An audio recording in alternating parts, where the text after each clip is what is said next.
Ya casi aquí en la tarde de café, ¿verdad? Charla de chisme muy a gusto, pero bueno, tengo el gusto de presentar a la maestra Judith Morfit Pérez, maestra por vocación, convicción y formación, y eso a ustedes lo van a comprobar ahorita durante su charla, van a ver lo amena que es. Y bueno, pues decía el maestro Ricardo, compartiendo un poquito de lo mucho que ella hace en la cuestión profesional. Ella es directora de calidad educativa y diseño curricular de la Universidad Riviera, directora académica de la empresa de capacitación Mainus SADCB, doctorante en ciencias de la educación con especialidad en docencia e investigación por la Universidad de Santander, México. Tiene una maestría en educación especial por el Centro de Referencia Latinoamericano de la Educación Especial, La Habana, Cuba. Tiene una licenciatura en educación con especialidad en educación especial, especialización en logopedia y en psicopedagogía por la Universidad Nacional Pedagógica de La Habana, Cuba. Tiene estudios revalidados por la UNAM de México en esta licenciatura. Cuenta también con un título honorífico, máster en Ciencias de la Educación y Cultura de Paz, otorgado por el Consejo Directivo de la Asociación Internacional para el Desarrollo Educativo y Cultural de la Paz. Tiene también otro título honorífico de máster en Gestión y Calidad Educativa. Tiene entre los diplomados que vienen en su currículum es el diseño instruccional para la educación en línea, una propuesta ágil de FIPES. Tiene un diplomado en tecnología educativa de la Universidad de Riviera. Es autora del diplomado en formación docente impartido en universidades como Anáhuac, Cancún, Universidad Riviera, Universidad Tecnológica de Celaya y Sistemas Sabes. Es directora y asesora de contenidos de proyectos de elaboración de los 11 módulos del modelo de prepa abierta en colaboración con la empresa CIESI y la editorial Froeber. Consultora, capacitadora y conferencista a nivel nacional e internacional en países de Latinoamérica y el Caribe. Autora de diseños curriculares para cursos, talleres, diplomados en diferentes áreas de educación de la universidad, del Centro de Estudios Superiores Sureste, de la Universidad Latinoamericana del Caribe, la Universidad Interamericana para el Desarrollo, sede Cancún, entre otras universidades. Es autora del sistema de evaluación al desempeño docente en un enfoque de 360 grados en la Universidad Tecnológica de Cancún, especialista en diseños curriculares e instruccionales, miembro internacional de la Red Internacional de Educadores para una Cultura de la Paz, miembro internacional del Servicio de Capacitación y Actualización, miembro de la Red Nacional de Capacitadores en Educación, RENACER, miembro del Instituto Latinoamericano para el Desarrollo de la Educación, la Ciencia y la Cultura en México, maestra de más de 28 años de experiencia a nivel de educación básica, educación media superior, licenciatura, posgrado y empresarial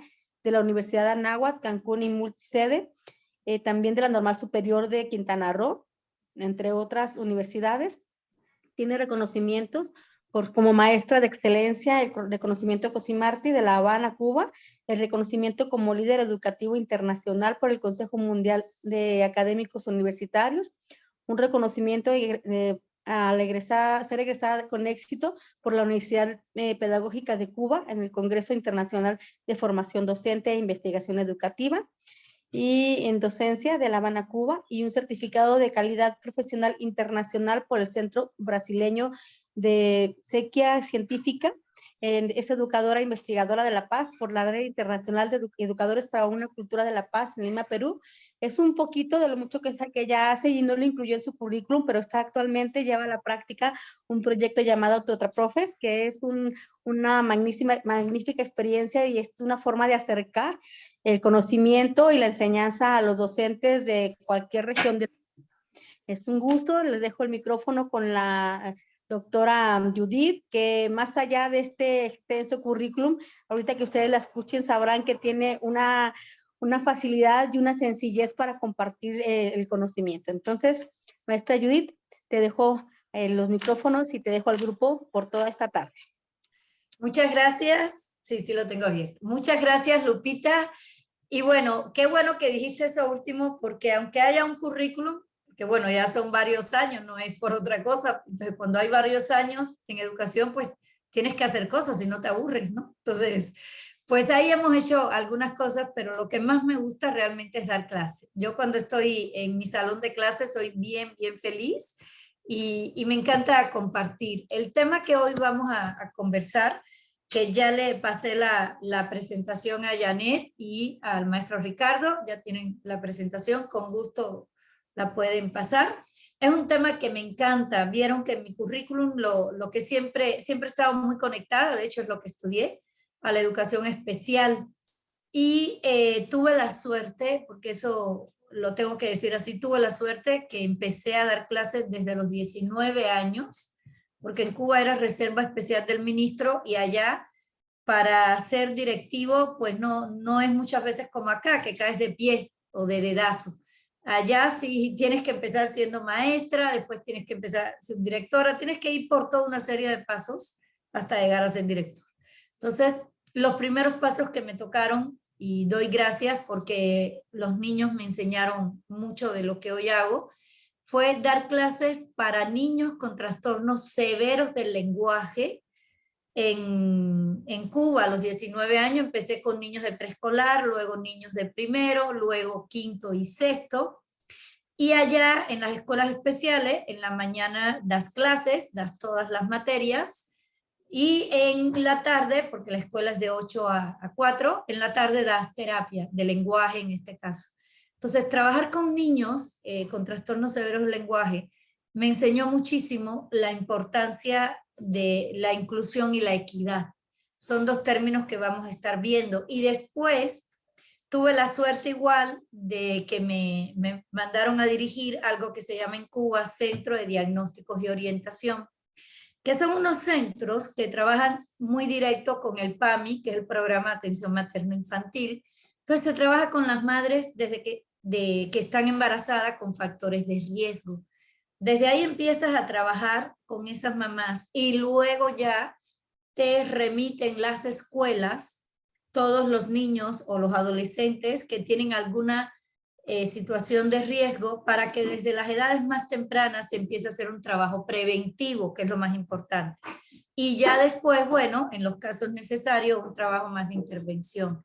Entonces, toda esa experiencia con la educación especial te va formando en una filosofía de vida que tiene que ver con la inclusión. Entonces, cuando hoy hablemos aquí, ya centrado en México, de lo que es la inclusión y de lo que es la equidad, quiero que veamos estas dos palabras como una filosofía de vida.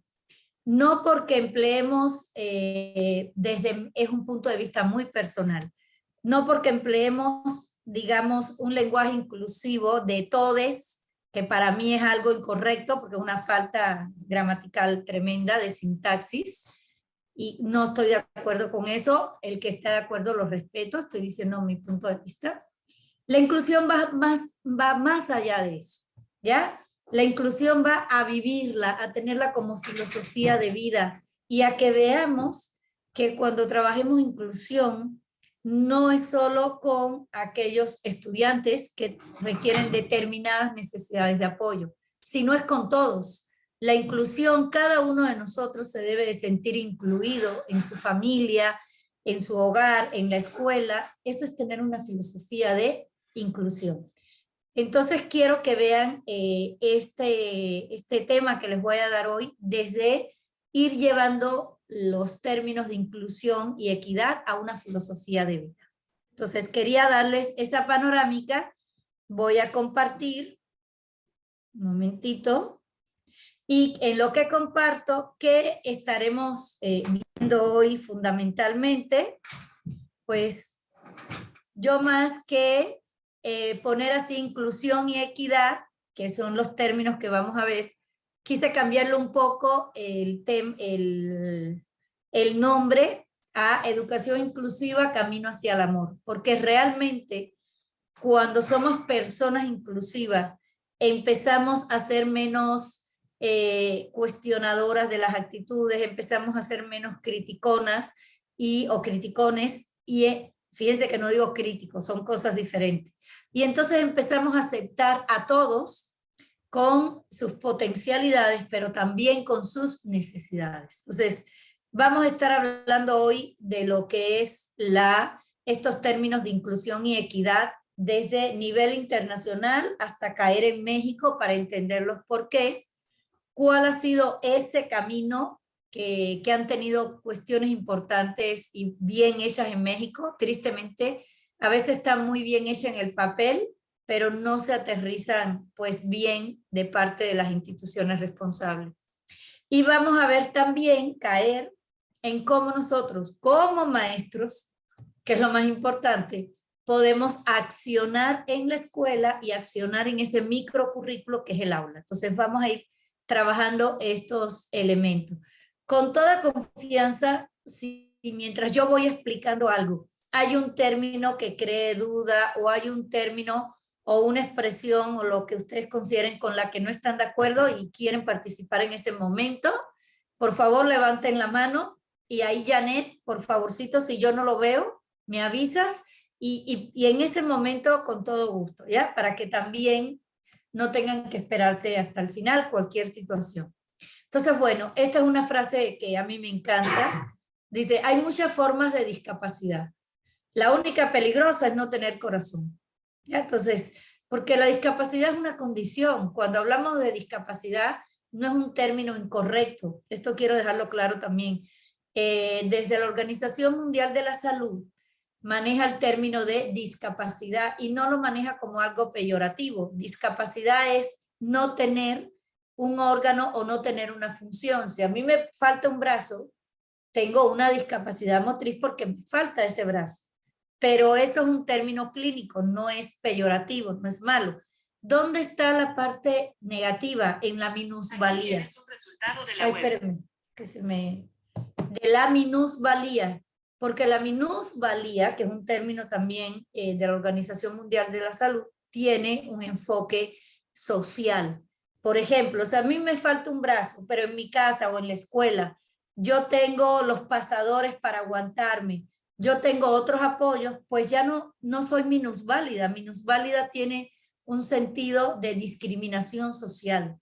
¿Por qué? Porque estoy siendo minusválida, pues no tengo los apoyos. Es como cuando en las escuelas no hay rampas, imagínense, o los baños tienen las puertas muy chiquitas. Ahí, lógicamente, el problema no es la discapacidad. El problema es que la escuela o la institución no está brindando los apoyos necesarios y la persona entonces se siente minusválida. Entonces, quería pasar a aclarar estos elementos, ¿no? Partiendo de ahí, entonces nos hacemos esta pregunta: ¿cómo construir una sociedad inclusiva, preventiva? Lo más importante es prevenir, abierta a todos y todas y que propicie el desarrollo armónico del ser humano. ¿Cómo hacer eso y cómo hacerlo desde la escuela, que debe ser considerado como el espacio comunitario donde todos los estudiantes tengan la posibilidad de aprender, cada quien a su ritmo, cada quien a su tiempo, pero fíjense que yo no digo de estudiar, yo digo de aprender, porque cuando vamos a una escuela aprendemos y a veces a lo mejor no aprendemos matemáticas, pero aprendo a relacionarme con el otro, o a lo mejor no aprendo un idioma, pero aprendo otras formas de comunicación. Al final estoy aprendiendo. Y eso es lo más importante también en la inclusión, ver que los estudiantes que tengo en mi espacio, algunos van a aprender determinados aspectos y otros van a aprender otros. No quiere decir que uno sea mejor que otro o peor que otro, son diferentes. Y esa diversidad es lo que hace rico el espacio educativo. A partir de aquí, ya una educación para todos con un enfoque distinto tendría que ver entonces la diferencia como algo normal. Si yo les pido a cada uno de ustedes el ejercicio de que pongan la cámara y a través de la cámara se miren a la cámara y se miren ustedes, van a ver que todos somos diferentes. Hay quienes somos más oscuros, más claros, pelo corto, pelo largo, delgado, gordito, alto, bajito, todos somos diferentes. Eso es normal. No, lo que no es normal es que todos queramos ser diferente a lo que somos. ¿Ya? Entonces nos tenemos que aprender a aceptar como somos y entender que la diferencia es algo normal, ¿ya? La otra, la equidad. Equidad no es igual a igualdad. Cuidado con esto. Equidad quiere decir tener los mismos derechos y deberes.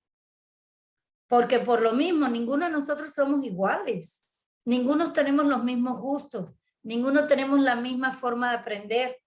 Sin embargo, sí debemos de tener los mismos derechos y los mismos deberes. Eso es equidad. Entonces, en esta parte, el maestro tiene que tener muy claro este aspecto, sobre todo, por ejemplo, a la hora de si yo voy a hacer o voy a planear mi clase, que las actividades que yo haga sean equitativas, que hayan actividades para los estudiantes que van muy bien, pero que hayan actividades también para aquellos estudiantes que necesiten más apoyo y todas para cumplir el mismo objetivo, pero cada uno en diferentes niveles de complejidad. Al final a todos les estoy dando la misma responsabilidad. Todos van a tener el mismo deber, que es hacer las actividades, y todos van a tener el mismo derecho, que es que el maestro ajuste los apoyos a las características de sus estudiantes. Entonces, ahí estoy viendo equidad. Y eso que me permite responder a la diversidad que tengo en el salón. Y también, lógicamente, trae de la mano el trabajar de manera constante con los valores. Estos valores de tolerancia, estos valores de escucha, de respeto a los criterios y a los tiempos de los demás, el valor, como decía en la primera lámina, del amor.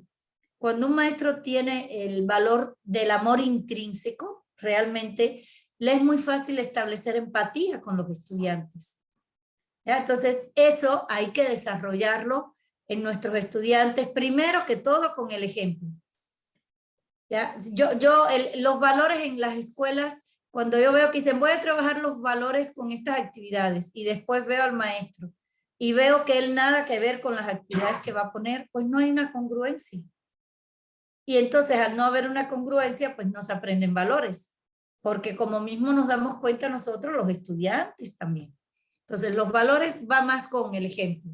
El otro, esto es uno de los aspectos que considero más importante, el aprendizaje situado en las potencialidades. Empecemos a ver para lo que es bueno el estudiante. Fíjense que muchos hablan de la zona de desarrollo próximo de Vygotsky, pero la esencia de la zona de desarrollo próximo de Vygotsky es partir de la zona real del estudiante. ¿Y cuál es la zona real? Lo que él sabe hacer. ¿Y qué es lo que él sabe hacer? La potencialidad. Pero muchas veces en el salón de clase los maestros nos fijamos en lo que no sabe hacer. Es que no has logrado esto, es que no has hecho esto, es que no pudiste hacer esto, es que saliste mal en esto. Cada vez hace más chiquito al estudiante. En vez de, fíjate que mira lo que lograste. Lograste esto, esto y esto, avanzaste muchísimo. Ahora, dime tú qué te falta por lograr, hacer consciente también a la persona, pero partiste de lo que él es capaz. Y lógicamente en las escuelas, diseñar programas sociales que incluyan a la comunidad. Por ejemplo, si yo estoy en una comunidad donde no hay museos y a lo mejor los niños y los jóvenes de esa comunidad no han ido a un museo, vamos a hacer museos itinerantes en las escuelas.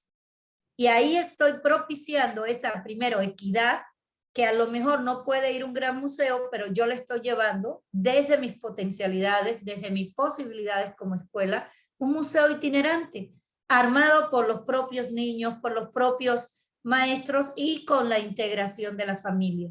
Y de esa manera estoy haciendo programas comunitarios, programas sociales. Acuérdense que la nueva escuela mexicana tiene un enfoque comunitario muy fuerte. Y no es que excluya a la atención individual, al ser humano, no lo excluye porque en fin de cuentas el ser humano a qué pertenece, a una comunidad.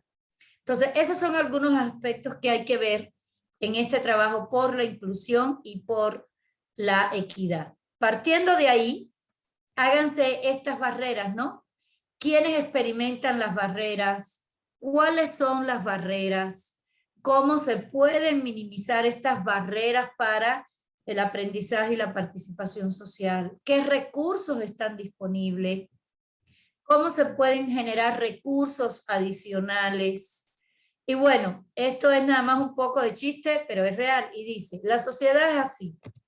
El pobre trabaja, el rico lo explota, el soldado defiende a los dos, el contribuyente paga por los tres, el vago descansa por los cuatro, el borracho bebe por los cinco, el banquero estafa a los seis, el abogado engaña a los siete, el sepulturero entierra, no, el médico mata a los ocho, el sepulturero entierra a los nueve y el político vive de los 10. Gracias a Dios, ahí no están los maestros.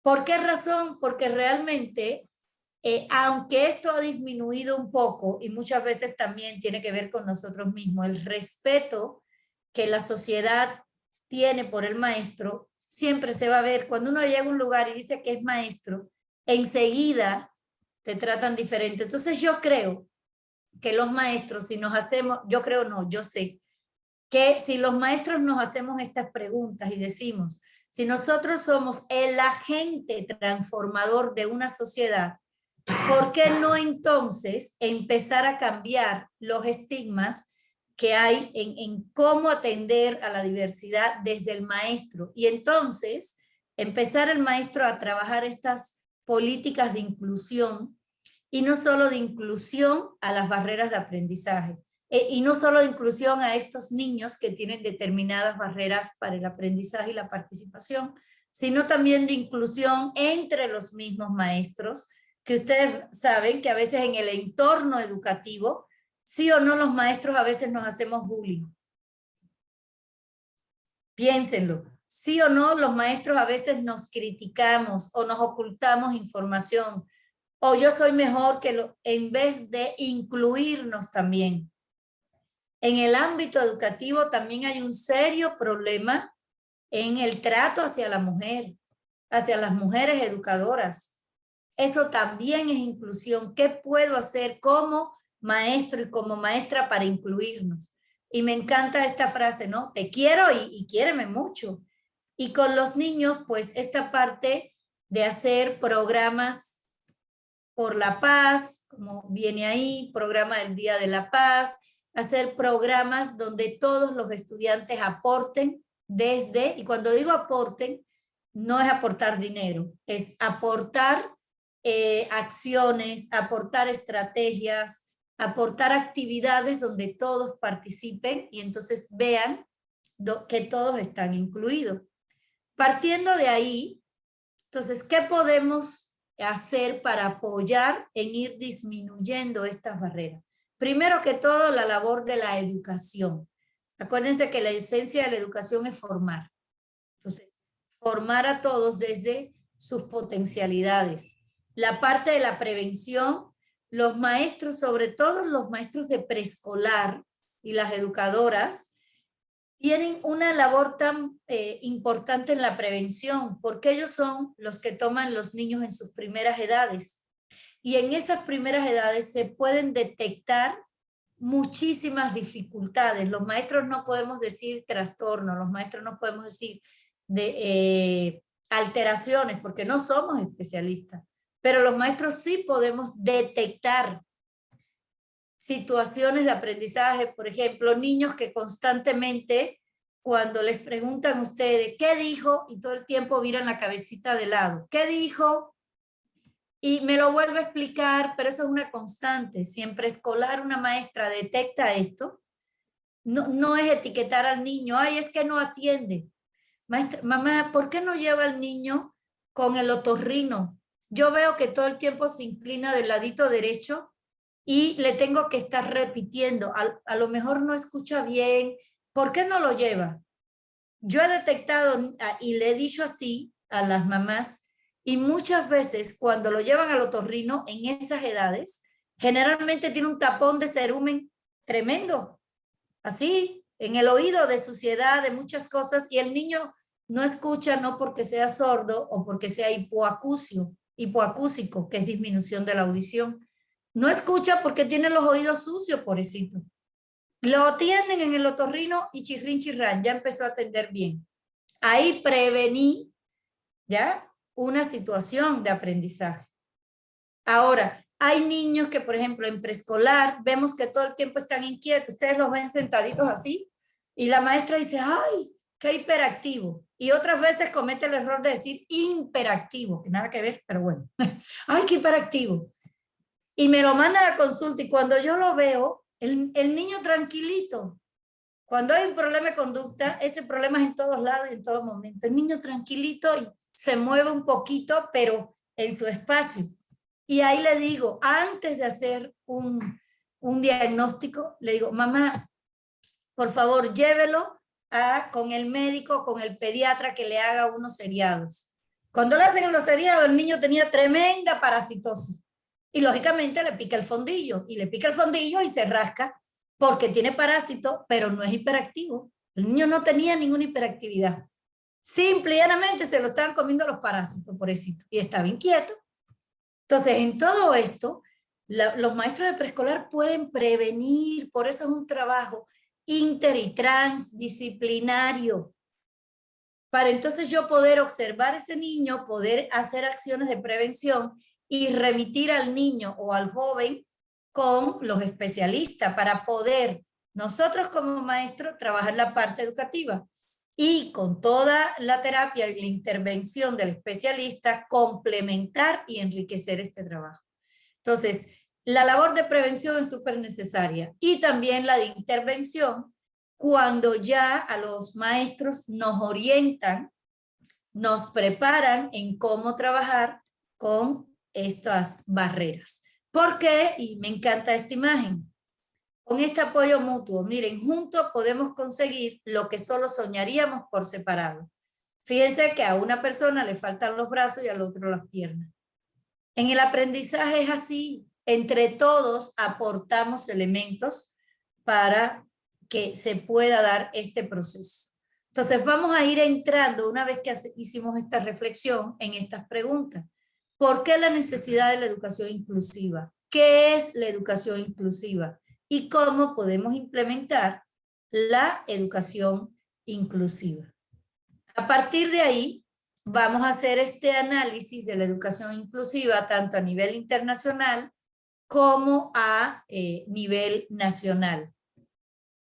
Y aquí pueden ir viendo como me fui a lo más reciente del siglo XX y siglo XXI, me fui a lo más reciente.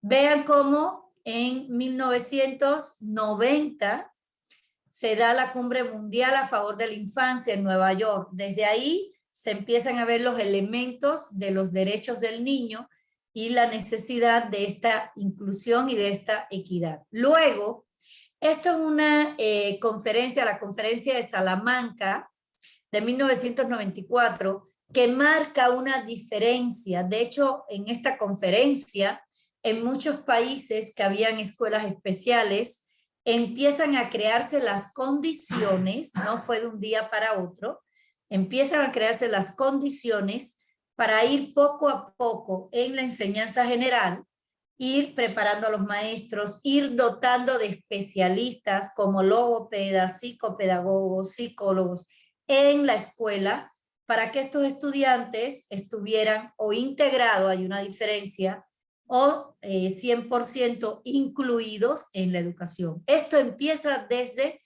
1994. Luego viene la declaración de Jomtien en Tailandia en 1999, donde ya se plantea que lo más importante no es solo la integración, porque muchas escuelas empezaron a integrarlos a los niños, pero en salones separados. Estaban todos los salones y en algunos salones, en determinadas escuelas, aquellos estudiantes que necesitaban estos apoyos. Ahí está integrado, sí, pero no está incluido. La inclusión es que en el mismo salón de clase estén estos estudiantes con determinadas barreras para el aprendizaje y la participación, y más adelante les voy a explicar el porqué de este término, que no es una imposición, tiene una fundamentación. pero ya desde ahí, desde Dakar, se empieza a trabajar con la pertinencia de la inclusión más que de la integración. Y lógicamente después en las Naciones Unidas se empieza a determinar a nivel internacional las normas uniformes sobre la igualdad de oportunidades para las personas con determinada discapacidad. Y entonces ahí que se le empieza a exigir también, no solo a las escuelas, sino a las empresas, que un porcentaje debe haber un porcentaje para darle posibilidad a los trabajadores con determinada discapacidad que también se incluyan. Y más adelante, en el 2006, ocurre en las Naciones Unidas la Convención de los Derechos de las Personas con Discapacidad. Entonces, si ustedes ven, a nivel internacional se ha trabajado muchísimo por lograr progresivamente esta inclusión. Ya la definición, y esto es importante que lo tomen en consideración, la definición internacional de educación inclusiva comienza en Corea en 2015. Ya, lógicamente Corea del Sur, esto hay que tomarlo en cuenta. Ya saben que Corea del Norte tiene una situación de dictadura muy fuerte. Entonces comienza este término y se plantea que la educación inclusiva, miren cómo lo hablan, de proceso, ya no es un hecho, es un proceso. Al ser un proceso, tiene determinados procedimientos, etapas, momentos. Y miren qué bonito el término, proceso que garantiza el acceso, permanencia, participación y aprendizaje de todos los estudiantes, con énfasis o con especial énfasis en aquellos que están excluidos, marginados o en riesgos de estarlo. Fíjense, como aquí no hablan de ninguna discapacidad ni de ninguna necesidad educativa especial. Es para cualquier tipo de estudiante. Por ejemplo, un estudiante que llegue de otro país con otro idioma que no sea el español y no lo atienden, lo están excluyendo. Un estudiante indígena que llegue con su habla determinada, con su dialecto determinado, y la maestra no lo empieza a incluir a través de determinadas actividades, lo está excluyendo. Un niño que padezca de obesidad y los demás niños le hagan bullying y no se creen las acciones para trabajar esto, lo están excluyendo. Y así pudiera decir una serie de elementos que se convierten en estas barreras que no son del niño, las pone la sociedad. ¿Cómo podemos entonces lograr esto? Mediante la eliminación o minimización, porque a veces no se pueden al 100%, de las barreras, que pueden ser políticas, que pueden ser institucionales, que pueden ser culturales o las propias prácticas de los maestros. Y eliminar esto, porque esto limita el aprendizaje y la participación del alumno.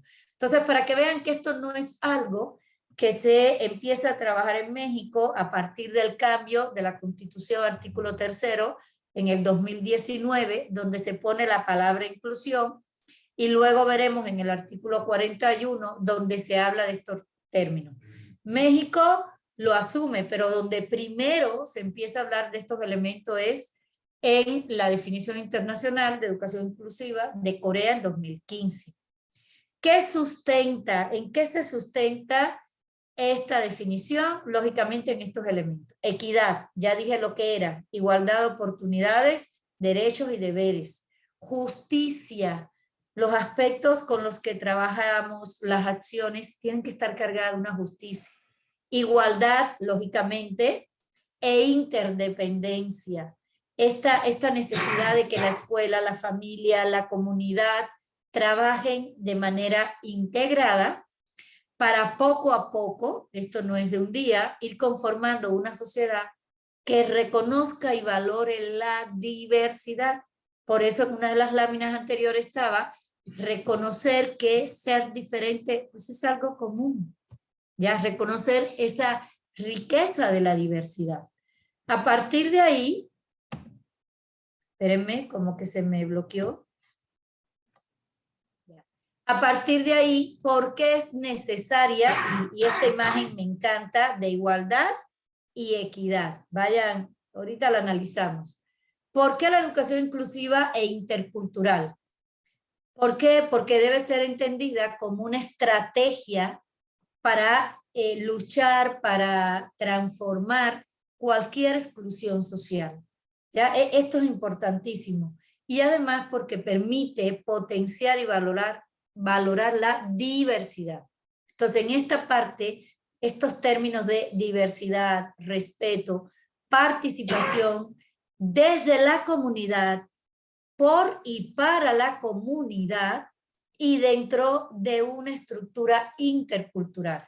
No es lo mismo cómo se debe comportar, comunicar, para mí la palabra comunicar es básica, cómo se debe comunicar un maestro que esté en el entorno, no sé, de las cascadas de Misolja, a un maestro que esté en la ciudad de San Cristóbal, ahora que estuve por ahí. Son diferentes las culturas, son diferentes las formas de comunicarse. Entonces, eso lo debe tener en cuenta el maestro para buscar la equidad más que la igualdad. Fíjense, aquí hay una igualdad, todos están arriba de las cajas, pero no todos están viendo. Cada uno está viendo como puede. Aquí sí hay una equidad. ¿Qué se hicieron? Se distribuyeron las cajas de tal forma de que todos tengan la oportunidad, el derecho de ver ese partido. Entonces, cuando preparemos nuestras clases y determinemos acciones a realizar con los estudiantes, preguntémonos, ¿realmente estas estrategias que estoy utilizando tienen este elemento de equidad? ¿Todos van a poder participar desde sus posibilidades? ¿Todos van a poder cumplir con ese objetivo trazado en esa sesión desde sus posibilidades y su ritmo? Habría que hacernos estas preguntas.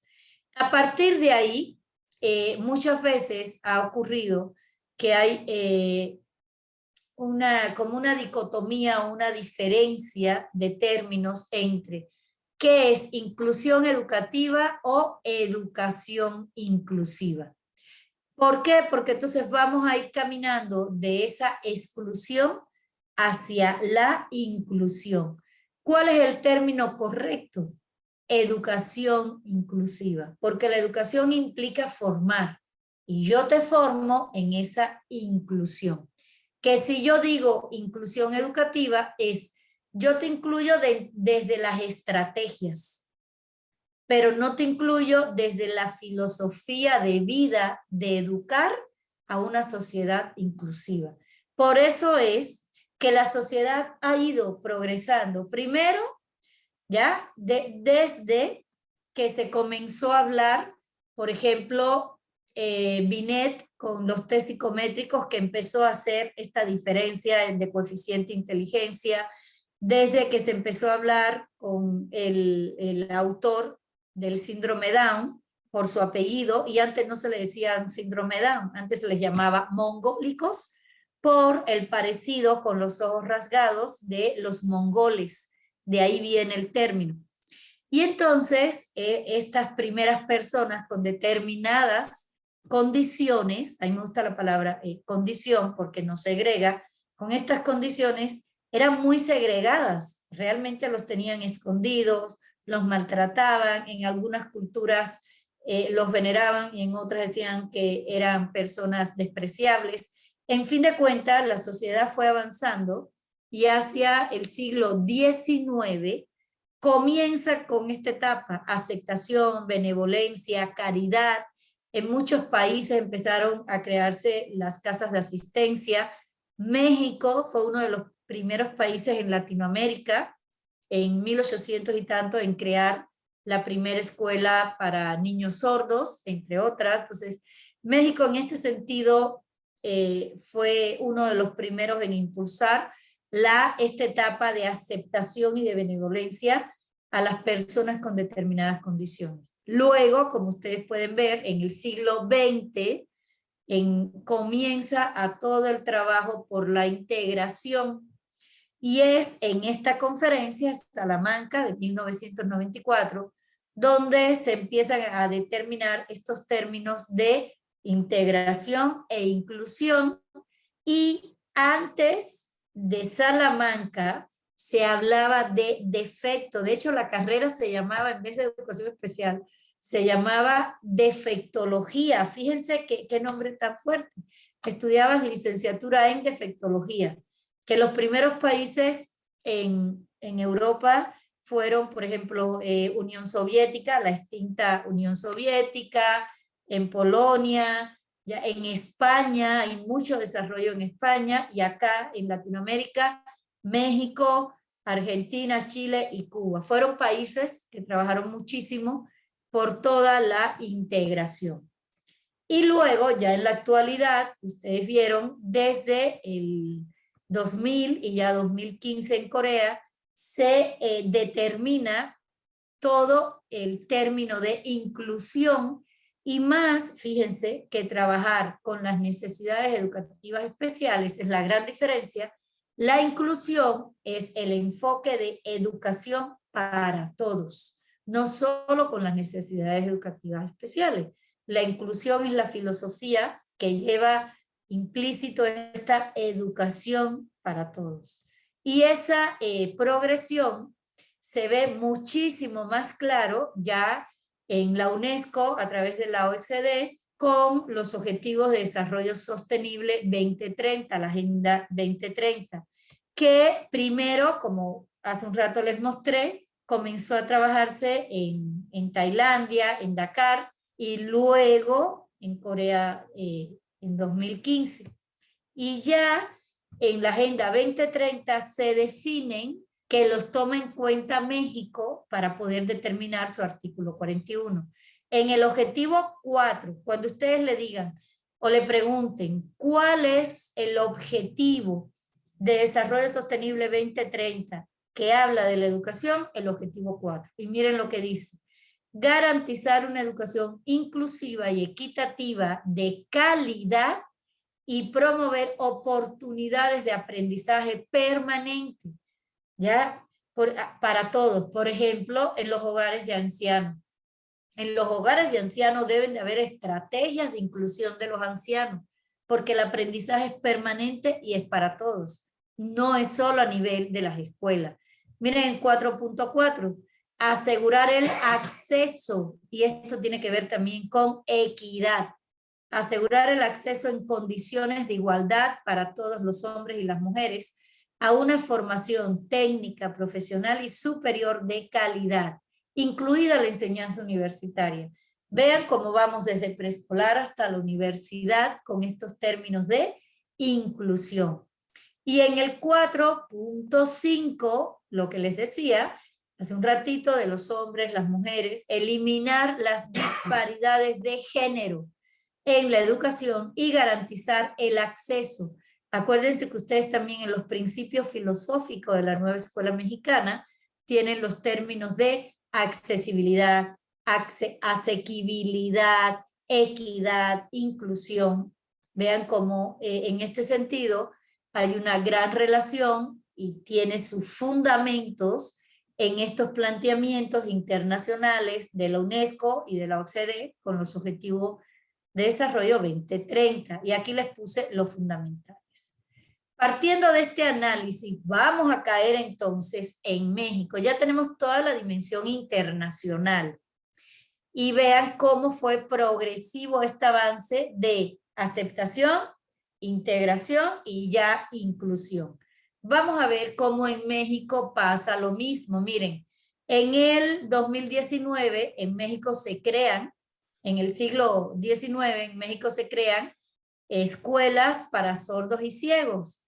Luego, en el 2015, en 1915, en 1915 en México, se crea la primera escuela para atender a niños con deficiencia mental. Ahora se llama discapacidad intelectual, pero en aquel entonces le decía así, deficiencia mental.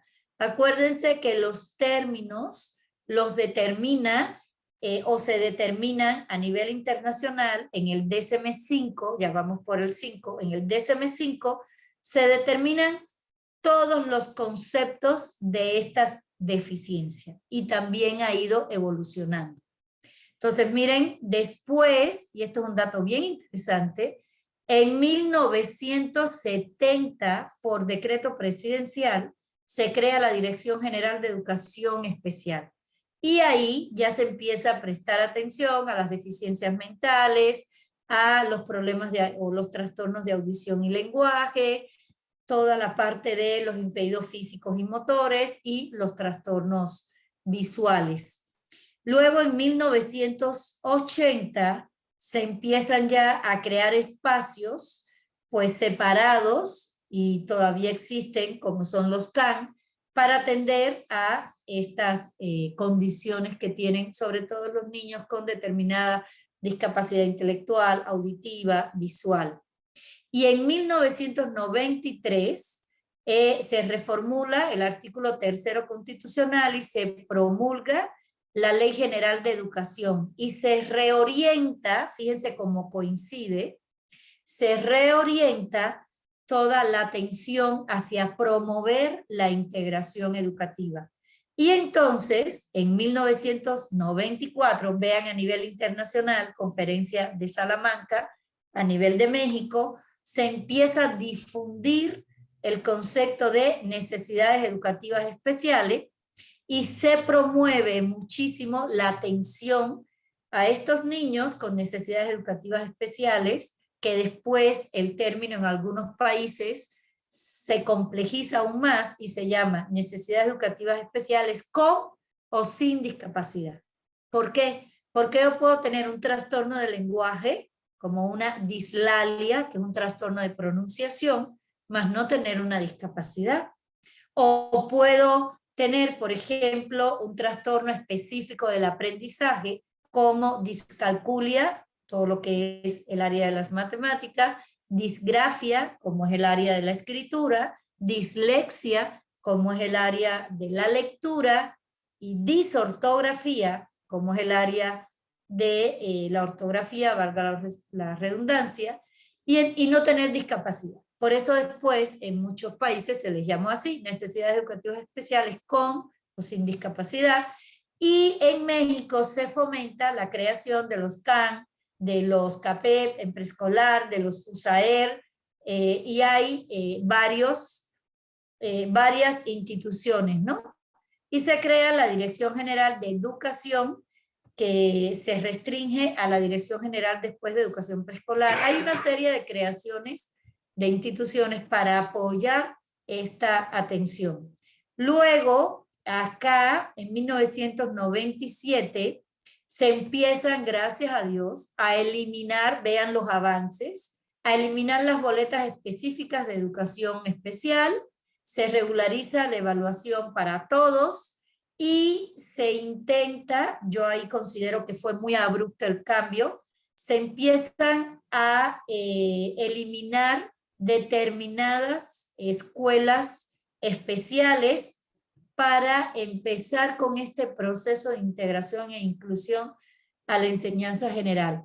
Para mí, les digo, fue muy abrupto. Yo llegué aquí a México en el año 2003 y vi muy abrupto ese cambio, porque para poder tener un aula inclusiva, que lo veremos, realmente los maestros tienen que estar preparados. No pueden ser aula de más de 20, es muy difícil.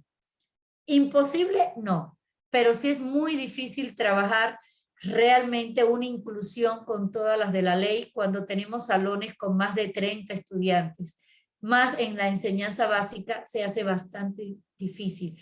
Y si además los maestros no tienen la preparación para las didácticas específicas que necesitan estos estudiantes, pues aún más, ¿ya? Entonces, para mí el cambio considero que fue muy abrupto, pero gracias a Dios los maestros fueron sacando la casta y realmente trataron de trabajar lo mejor posible con estos estudiantes.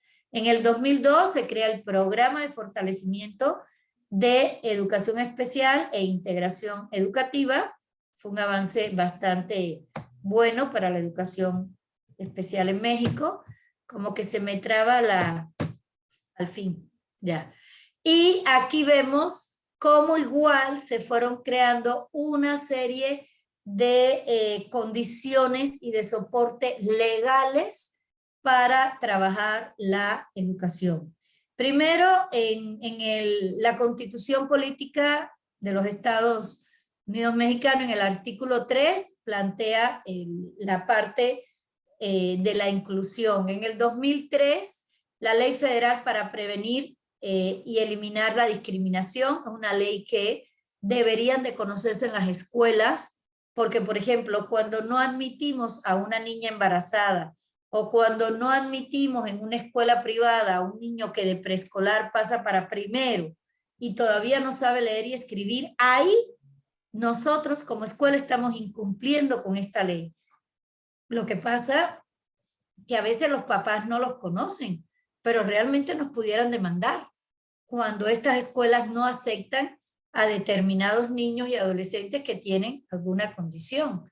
Luego viene el Plan Nacional de Desarrollo 2013-2018 y ahí se empieza también a darle fuerza a la atención a estos niños. La Ley General de Educación ya con el artículo 41, que vamos a hacer énfasis en él en un momentito. La Ley General para la Inclusión de las Personas con Discapacidad, las leyes estatales de educación sobre los derechos de las personas con discapacidad. Estas dos leyes, ya cada estado tiene su propia ley. Fíjense qué importante. ¿Por qué? Porque cada estado tiene características diferentes, condiciones diferentes, comunidades diferentes. Por eso es importante también que ustedes busquen cuál es la ley general para la inclusión a las personas con discapacidad de su estado. ¿Qué plantea esa ley? Y bueno, vienen después otros acuerdos que van más hacia la evaluación y hacia cómo hacer una evaluación formativa e inclusiva. Y esta, que es una ley que todos debemos de tener, yo creo que impresa en las escuelas, que es la Ley para la Protección de los Derechos de las Niñas, Niños y Adolescentes. Todo este marco legal, muy bien construido, apoya el trabajo por la inclusión y la equidad. Y por eso entonces la política educativa de México busca que la educación que el Estado imparte esté a la altura de los requerimientos del tiempo actual, de la justicia social, y miren lo que aquí plantea. La política educativa de México demanda una educación inclusiva que respete y valore la diversidad, sustentada en las relaciones interculturales, que conjugue satisfactoriamente la equidad con la calidad. ¿Se puede lograr? Sí se puede lograr, ¿ya? Pero para eso el docente tiene que hacerse estas preguntas que hace un rato puse. ¿Cuáles son las barreras? ¿Quiénes viven esas barreras? ¿Quiénes imponemos esas barreras? ¿De qué depende ir eliminando o por lo menos compensando estas barreras? Los docentes tenemos que hacernos esas preguntas. Partiendo de ahí, hay un compromiso muy enfático con la educación especial, que es el programa sectorial que habla de asegurar mayor cobertura, inclusión y equidad educativa. En la estrategia 3.5 habla de impulsar nuevas formas y nuevos espacios para la atención educativa para la inclusión, y esto es para todos, pero también haciendo énfasis en las personas con discapacidad y actitudes sobresalientes, que en este caso, como es el alumno que muchas veces va muy, muy bien, pues a veces no lo atendemos, y muchas veces los alumnos con actitudes sobresalientes, tristemente, se sienten excluidos, tienen situaciones emocionales muy fuertes porque temen a no cumplir con las expectativas de la familia y de los maestros, entre otras características.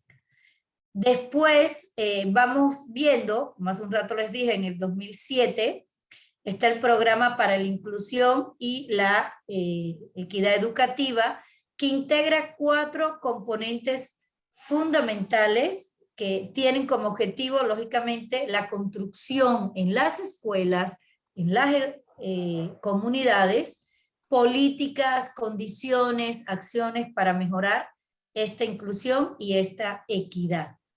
Y fíjense cómo desde ahí el objetivo es mejorar la capacidad de las escuelas públicas de educación básica y servicios educativos. ¿Por qué les hablo de esto? Porque se han venido creando programas en México a nivel estatal para atender la inclusión.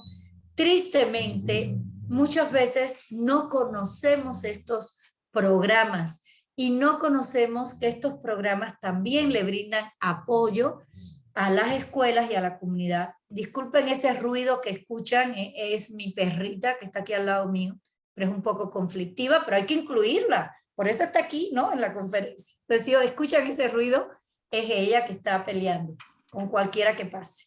Entonces, fíjense aquí estos programas, ¿ya?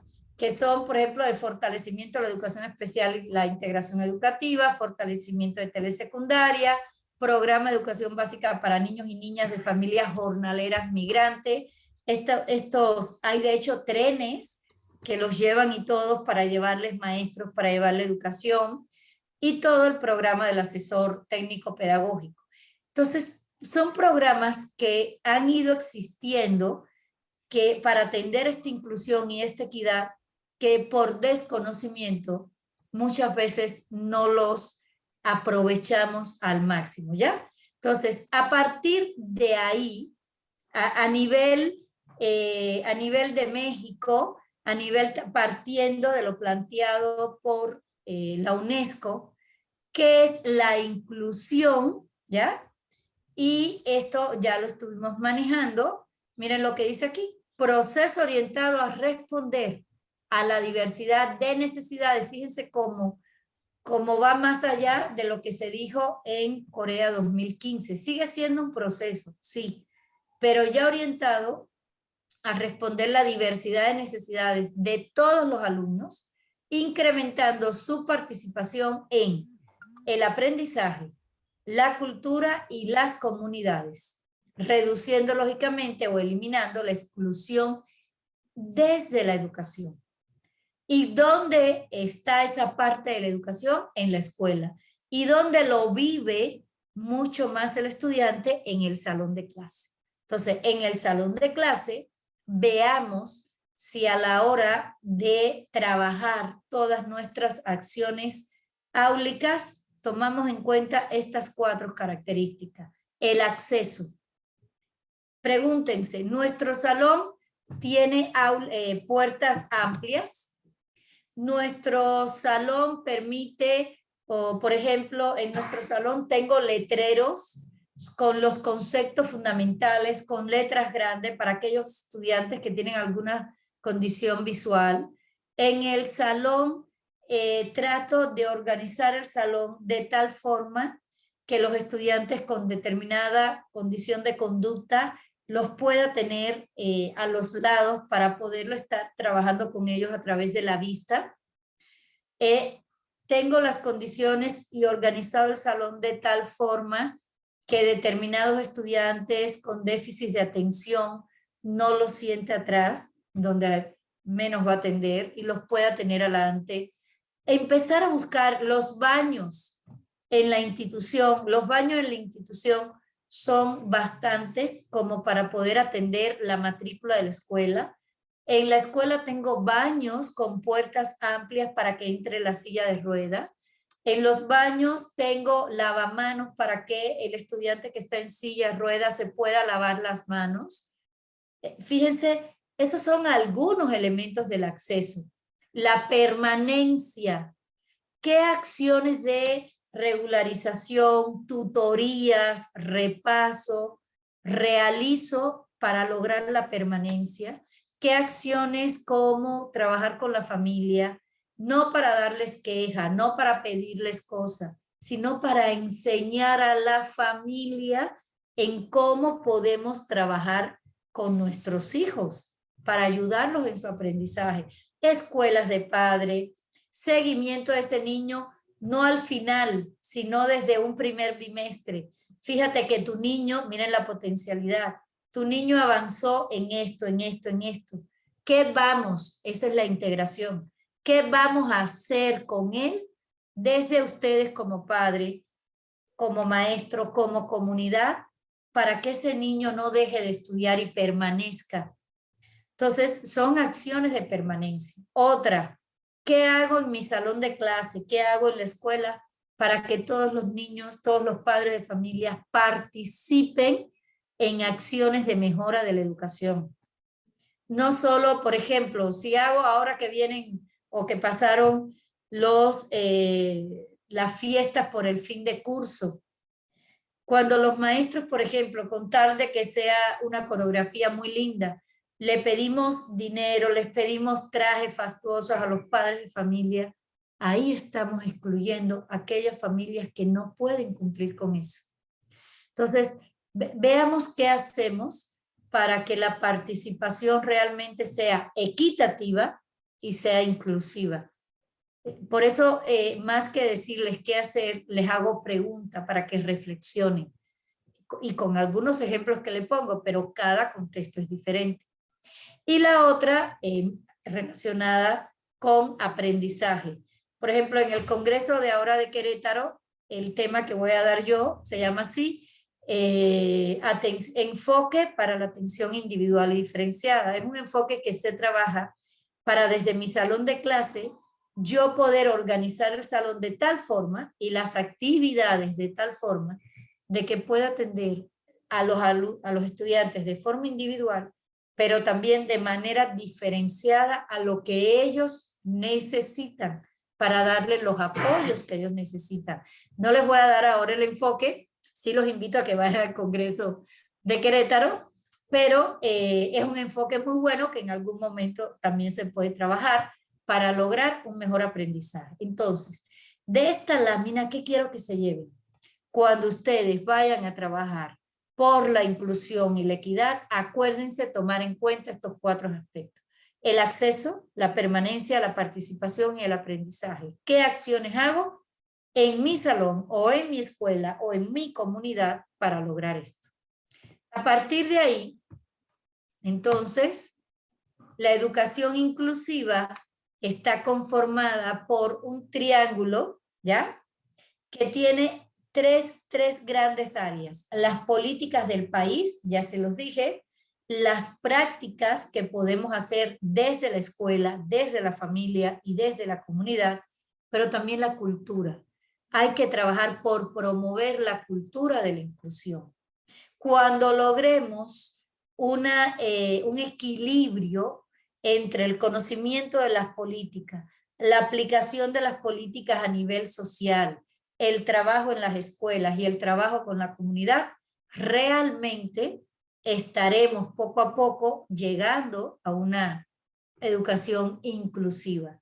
Entonces, ¿dónde radican las principales transformaciones de esta educación inclusiva? Bueno, en las leyes, en el sistema educativo, que tendríamos que ver desde el enfoque curricular, cómo voy a trabajar por la inclusión, qué materiales voy a utilizar, qué evaluación voy a hacer, qué normativa estoy cumpliendo desde esta legislación. Las escuelas también tienen que ir viendo cómo está creada su infraestructura para lograr esta inclusión desde las rampas, los señalamientos, los espacios, y dónde se gestiona esto en los consejos técnicos escolares. La manera de gestionar qué voy a hacer, cómo lo voy a hacer, para ir creando una cultura de inclusión y equidad en las escuelas, es desde las acciones que se determinan en los consejos técnicos escolares. ¿Y quiénes la ponen en práctica? Desde los directivos hasta los docentes y los padres de familia. Y lógicamente, estando ad hoc con el nuevo modelo mexicano, pues la comunidad. La comunidad tiene que estar embebida, tiene que estar integrada en estas acciones. Partiendo de esto, en el ámbito internacional ya hablamos de todos estos fundamentos, por eso se los puse aquí, y estos son los fundamentales: Declaración de los Derechos Humanos, la Convención de los Derechos del Niño, la Convención de los Derechos de las Personas con Discapacidad de la Organización de las Naciones Unidas, la Agenda Mundial 2030, y lógicamente tomando en cuenta todo lo planteado por la UNESCO en la Oficina de Latinoamérica, como es la equidad en el acceso, la equidad en los recursos y la calidad de los procesos, y la equidad en los resultados de aprendizaje. Y a nivel nacional, y esto por favor es algo que tienen que dominar para la presentación de su evaluación. Primero, no ir a la primera parte que es el artículo 3, no. En el artículo 1 de la Constitución mexicana plantea que todas las personas gozarán de los derechos humanos reconocidos en la Constitución. Por eso es que la nueva escuela mexicana le da un énfasis tan fuerte a la parte humanística, pero no desde la corriente humanística, que también aporta, sino fundamentalmente desde el respeto por los derechos humanos. ¿Y dónde se refleja eso? Legalmente en México, en el artículo 1. Luego, lógicamente, el artículo 3, donde plantea que toda persona tiene derecho a recibir educación. También en la Ley General de los Niños, Niñas y Adolescentes, en los artículos 36, 37, 39, 54 y 57, donde establece, fíjense qué importante, el derecho a la igualdad sustantiva. Fíjense así, el derecho a la igualdad sustantiva. ¿Y cuál es la igualdad sustantiva? En que todos los niños gocen del cumplimiento a los derechos de los niños y las niñas. La educación, la salud, la alimentación, la recreación. Entonces, fíjense, y en las escuelas de preescolares a veces los niños se pasan hasta 4 y 5 horas aprendiendo. Y el derecho al juego y el derecho a la recreación, ¿dónde queda? Háganse esa pregunta. La otra importante en México es la Ley Federal para prevenir y eliminar la discriminación. Y la discriminación de cualquier tipo de personas, desde personas homosexuales, personas obesas, personas con determinados dialectos, con determinada cultura, con determinada condición. No podemos discriminar a nadie. Entonces, ¿por qué? Porque el conocer estos fundamentos nos permite fundamentar legalmente los procesos de inclusión y equidad. La otra, la Ley General de Educación, en el artículo 32, fíjense que establece que las autoridades educativas tomarán medidas dirigidas a establecer, esto está aquí clarísimo, establecer condiciones que permitan el ejercicio pleno del derecho a la educación de calidad de cada individuo, una mayor equidad educativa, así como el logro de la efectiva igualdad de oportunidades de acceso y permanencia en los servicios educativos. Por tanto, hoy no, pero cuando vayan el lunes a sus escuelas, empiecen a ver si estamos cumpliendo con este artículo 32. Empecemos a ver si en los salones tenemos espacios para que un niño con silla de ruedas se pueda mover, por poner un ejemplo. Si en los salones tenemos soportes, ¿ya? Para que, o los pasamanos, para que un niño con determinada condición motora pueda aguantarse y caminar. Si queremos escuelas inclusivas, tenemos que ir poco a poco garantizando estas situaciones. El otro es el artículo 33, y miren, vuelve a hablar de que las autoridades, más que el docente, hay que partir primero de esta gestión escolar de las autoridades. Tienen que desarrollar programas de capacitación, asesoría, apoyo. Ahora el término yo estoy de acuerdo con eso, el término de formación, porque cuando hablamos de formación llevamos implícito el trabajo con los valores. Y cuando usted habla solo de capacitación es cuando yo te preparo para una actividad específica. Pero cuando yo te formo en la integración de todos los saberes, dándole fuerza a esta parte de valoración, de valores. Pues por eso es más esta parte que cada vez toma más fuerza, que es la formación. Pero ¿de dónde parte esto? Del artículo 33. Y ya vamos entonces enfocándonos al artículo 41, que este es el que hace énfasis en que se atenderán a los educandos de manera óptima, de acuerdo con sus condiciones, estilos, fíjense, condiciones, estilos y ritmos de aprendizaje, en un contexto educativo incluyente, en el cual se debe basar en principios de respeto, equidad, no discriminación, igualdad sustantiva y respectiva de género. Estos elementos, estos principios, es importantísimo que ustedes los subrayen. Y esta ley 41 define, fíjense, la educación especial tiene como propósito identificar, prevenir y eliminar, en algunos casos, lógicamente, hay casos en que no se pueden eliminar, se compensan. Yo ahí hubiera puesto identificar, prevenir, compensar y o eliminar, porque no, a veces no se eliminan. Las barreras que limitan el aprendizaje y la participación plena y efectiva en la sociedad de las personas con discapacidad, fíjense cómo no se elimina.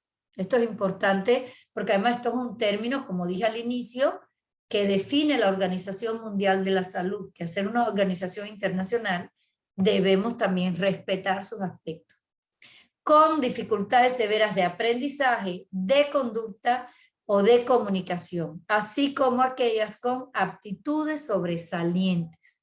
Entonces, desde este artículo ya nos están dando a los maestros la base legal que debemos de cumplir en nuestros salones para trabajar con estos estudiantes.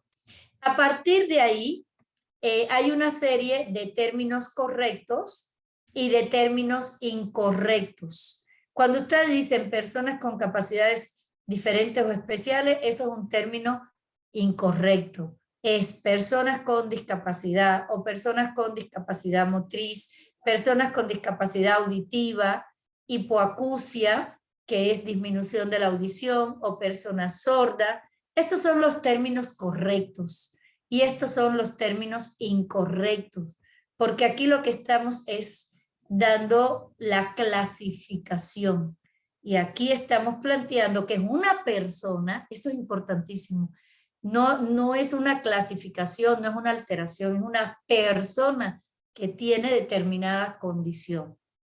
A partir de ahí, entonces, empiezan a haber estas diferencias entre la integración, que ya al inicio lo dije, y la inclusión. Y la integración, aquí está muy claro, ubica a los estudiantes en las escuelas en las cuales tienen que adaptarse a la enseñanza y aprendizaje existente, así como a la organización de los mismos. Acoge a alumnos diversos que bajo la lógica de la homogeneidad y no de la equidad, que es diferente, estaban fuera del sistema y deben ser integrados. Por ponerle algunos ejemplos. Y aquí en la inclusión, miren, se basa, me encanta esta expresión, se basa en la valoración de la diversidad, valoro la diversidad que existe, adaptando el sistema para responder de manera adecuada a las necesidades de todos y de cada uno de los alumnos. Fíjense, aquí, ¿quién se tenía que adaptar en la integración? El estudiante. Cuando tú llegas aquí, yo te doy el espacio, pero tú te tienes que integrar. Aquí no, aquí es diferente. Aquí es la escuela. El maestro busca, a partir de valorar estas diferencias, estas individualidades, busca las formas, las acciones, los medios en que todos y todas puedan participar, puedan incluirse, ¿ya? Y tengan los mismos derechos y deberes. Entonces, ¿qué define esta inclusión? Las palabras que hace un rato vimos. Que en una escuela o en un salón haya acceso, que se trabajen acciones para que permanezcan los estudiantes, que se trabajen acciones para que todos participen y el maestro determine estrategias para que el aprendizaje vaya según el ritmo y las posibilidades. Por tanto, la educación inclusiva, miren esto, inclusiva, es una responsabilidad compartida entre directivos, docentes, de asignaturas, de servicio, personal administrativo, padres de familia, comunidad. ¿Para qué? para realmente propiciar que se logre esta inclusión. Entonces, ¿cuáles serían desde el artículo 41 los términos correctos? Miren, el alumno que enfrenta, fíjense cómo está aquí, barreras para el aprendizaje y la participación social. Por esta parte de que enfrenta, por ejemplo, cuando no están en él, cuando las barreras están en la familia, cuando es una familia disfuncional, cuando está en un entorno cultural disfuncional también, entonces está enfrentando barreras para el aprendizaje y la participación. O esta niña experimenta barreras que obstaculizan su aprendizaje y su participación. Entonces, estos son los incorrectos. Fíjense cómo yo siempre voy primero a lo positivo. Los incorrectos. El niño tiene necesidades educativas especiales. Ya no es que ese término desaparezca, cuidado. A nivel internacional es un término que se sigue manejando, pero es un término que tiene un componente clínico, un componente con el que el maestro de manera directa no trabaja. ¿Quién trabaja? El especialista. Pero el término de barreras para el aprendizaje y la participación social, el maestro sí lo puede trabajar, porque el maestro no va a etiquetar, este niño tiene trastorno de conducta, este niño tiene trastorno de lenguaje, este niño tiene discapacidad auditiva. ¿Por qué? Porque el maestro no es especialista. El maestro lo que tiene que hacer, estos estudiantes están enfrentando estas barreras para el aprendizaje y la participación como son. Y entonces, bueno, si tiene una familia disfuncional, ¿qué vamos a hacer para integrar a la familia y trabajar con el estudiante? Si tiene una barrera para el aprendizaje, como es, por ejemplo, una dificultad específica del aprendizaje, ¿qué voy a hacer para trabajar de manera integrada con los especialistas y darle las acciones o las estrategias pedagógicas en el salón de clase? Entonces, a partir de esto, ¿qué tenemos que hacer? Y ya voy a ir cerrando algunos elementos importantes. Interactuar. Tenemos que interactuar para que realmente logremos esto. A mí me encanta José Martí, es, le decimos el apóstol en Cuba. Y esto, fíjense, ¿por qué se lo pongo aquí antes de entrar a acciones? Porque cuando José Martí vino a México, ahí fue a la escuela de sordos que había en México y puso estas frases que a mí me encanta, ustedes la pueden leer ahí, pero yo les voy a leer esta última, ¿ya? Que me encanta. El profesor se convierte en la madre. La lección ha de ser una caricia. Y es que, como el maestro enfatizó, más que la enseñanza, en la escuela ha de profesarse amor. Entonces, realmente cuando trabajamos la educación especial la educación inclusiva, hay que tener en cuenta esta característica. Y fue desde el inicio, el amor que tengo para trabajar con cualquiera de estos niños, niñas o adolescentes que tienen estas barreras para el aprendizaje y la participación. Y entonces hay que ir transitando poco a poco desde una educación especial a una educación inclusiva. Entonces, ¿qué tendríamos que hacer? Un video, vean, para que vean un pedacito nada más. Hola, bienvenidos a Mintas TV. Te presentamos 6 ejercicios para aprender mejor. Gimnasia cerebral para niños. Si te interesa. Esto es nada más para hacer como un corte en lo que están los niños. Si ustedes quieren, pongan sus cámaras y para que hagan algunos y nos podamos mover muy rápido. Y es una manera también de incluirnos todos en esta plática y de participar todos. Muy rapidito vamos a hacerlo. Hay algunas de ellas.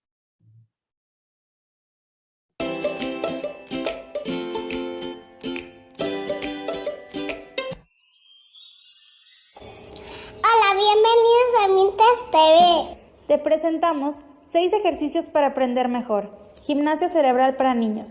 Si te interesa más del tema, te recomendamos el libro Gimnasia para el cerebro, de los creadores del Brain Gym.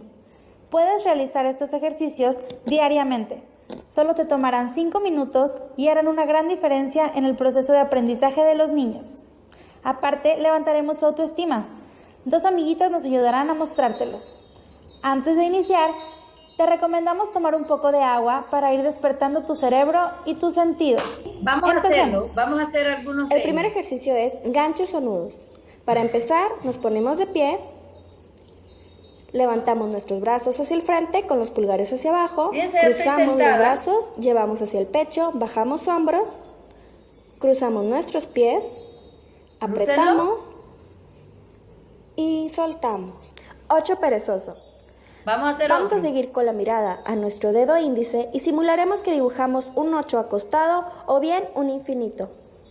Vamos No hay todos. problema si no nos sale a la primera. La práctica hará que lo hagamos mejor cada vez. Y vamos a El hacer el siguiente último. ejercicio es conocido como gateo cruzado. Para llevarlo a cabo, vamos a levantar nuestro brazo derecho, doblamos hacia la altura de nuestro pecho y llevaremos el codo hacia la rodilla izquierda. Haremos lo mismo con el otro Lo pueden brazo. hacer sentados, vamos. Lo intentaremos varias veces y cada vez más rápido. ¿Ya? En poco Vamos, tiempo rápido. te darás cuenta de cómo va cambiando tu humor. Si ustedes ven, El cuarto es ejercicio una es actividad, conocido como vamos a el pararla aquí. espantado.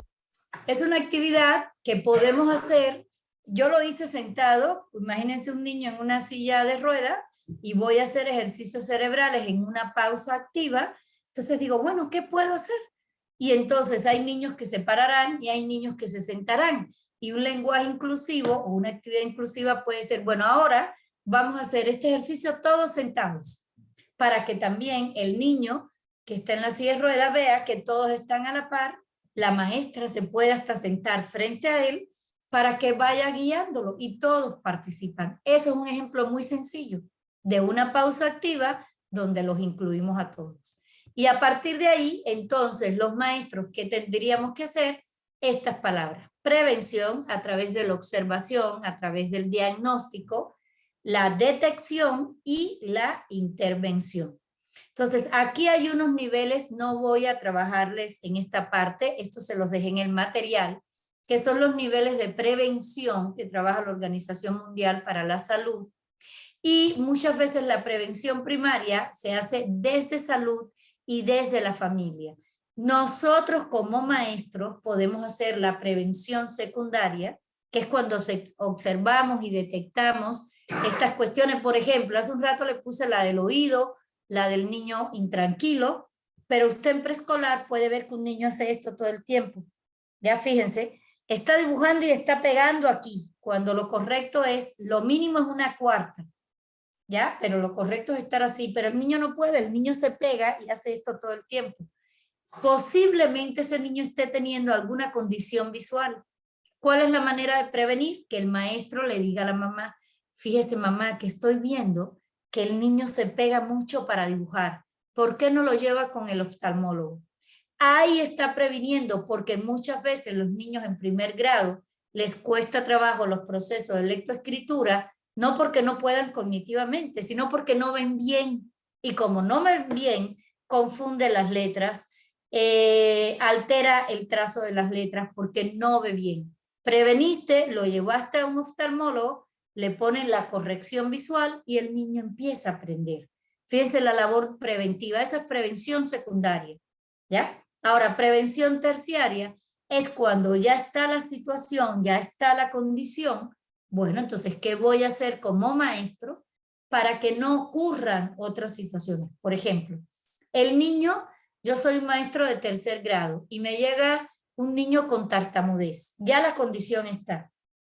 Y el psicopedagogo o el logopeda me orienta. Fíjate, a este niño no lo pongas a leer en voz alta, párrafos muy largos, pero si tiene que leer, que sean oraciones interrogativas, oraciones exclamativas, porque la tartamudez, cuando hay una prosodia, cuando hay una entonación, tiende en ese momentito a desaparecer. Entonces, cuando ya los maestros empezamos a hacer acciones para que ese joven o ese niño con tartamudez se sienta incluido, ahí estoy previniendo estos trastornos terciarios como, por ejemplo, que no quiera hablar o que empieza a bajarle la autoestima o que emocionalmente se sienta mal Entonces, cuando el maestro trabaja estas acciones, está previniendo a nivel terciario.